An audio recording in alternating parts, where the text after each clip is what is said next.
दोस्तों आइए जानते हैं क्रिप्टो करेंसी पर 30% टैक्स। क्या अब क्रिप्टो करेंसी लीगल है इंडिया में?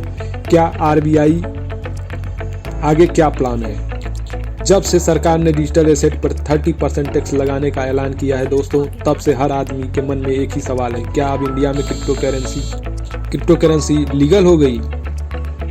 अगर आपके भी मन में ऐसे सवाल हैं तो आइए 5 मिनट में हम उनको सॉल्व करते हैं, आपके सवालों के जवाब। जैसा कि आपने अपने वित्त मंत्री सीतारमण जी को देखा होगा, 2022 के बजट में उन्होंने कहा कि डिजिटल एसेट पर होने वाली कमाई पर 30% की जो टैक्स होगी वो सरकार को दे होगी। मतलब आपका प्रॉफिट सरकार का प्रॉफिट, आपका लॉस तो सरकार का कोई लॉस नहीं है। तो आइए देखते हैं, आइए समझते हैं अब कि डिजिटल एसेट होते क्या हैं। मतलब डिजिटल एसेट वो सभी करेंसी हैं जैसे क्रिप्टो करेंसी, एनएफटी या सेंट्रल बैंक डिजिटल करेंसी या कोई भी डिजिटल स्टोर की गई संपत्ति।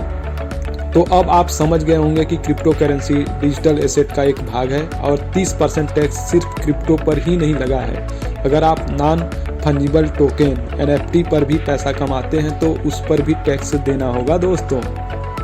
और टीडीएस, जैसा कि सरकार ने अब हर क्रिप्टो करेंसी के ट्रांजैक्शन पर 1% का टीडीएस चार्ज किया है। टीडीएस मतलब आपकी हर टीडीएस आप अपने डिजिटल एसेट को अपने पास रखी हैं और जब भी उसे सेल या बाई करते हैं तो उसमें महीने की सैलरी पर भी सरकार टीडीएस लेती है और आपको 1% का टैक्स दे होगा।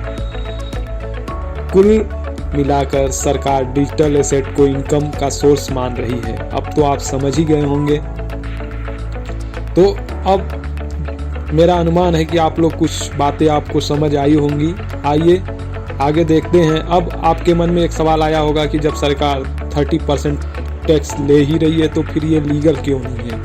तो इसका जवाब है दोस्तों कि इनकम टैक्स एक्ट के मुताबिक आपकी आय कहीं से भी हो, सरकार उस पर टैक्स वसूल कर सकती है। केवल टैक्स की वजह से ही वह लीगल नहीं हो जाती। सीधी बात करें तो सरकार सिर्फ उसी करेंसी को वैध या लीगल मानती है जिसे भारत की केंद्रीय बैंक यानी रिजर्व बैंक ऑफ इंडिया द्वारा जारी किया जाता है। मतलब बिटकॉइन, डाक कॉइन आदि जैसी क्रिप्टो करेंसी वो लीगल नहीं है, क्योंकि ना ही उसे आरबीआई जारी किया है, ना ही वो मुद्रा को मान्यता देती है। बजट में जो भी सीबीडीसी जारी करने की बात की गई है वह लीगल डिजिटल करेंसी होगी।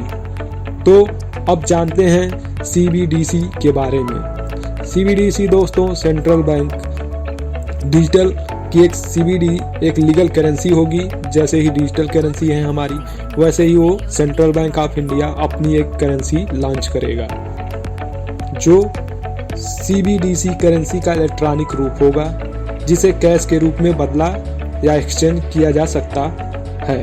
दोस्तों सबसे बड़ी बात, आइए जानते हैं अब क्रिप्टो करेंसी पर कब से देना होगा 30% टैक्स। दोस्तों क्रिप्टो करेंसी पर यह 30% टैक्स स्लैब नए वित्तीय वर्ष यानी 1 अप्रैल 2022 से लागू होगा। यानी कि 31 मार्च तक फिलहाल 30% की दर से टैक्स नहीं लिया जाएगा दोस्तों। तो आपके पास चांस है, अभी भी आप अपना क्रिप्टो में इन्वेस्ट विदाउट टैक्स के कर सकते हैं सेल।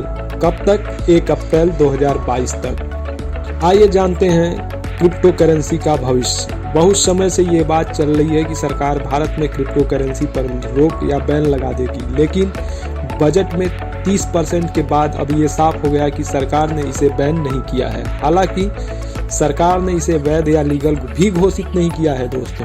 केवल टैक्स ले लेने से इसकी वैधता सिद्ध नहीं होती, इसलिए इसकी वैधता के लिए सरकार की तरफ से स्पष्ट आने तक हम इंतजार करना पड़ेगा। लेकिन एक बात का अनुमान हम लगा सकते हैं कि टैक्स लगाने के फैसले से सरकार क्रिप्टो करेंसी के मुद्दे पर काफ़ी ध्यान दे रही है, क्योंकि इस पर भारत के कई लोगों का बहुत सारा पैसा निवेश है।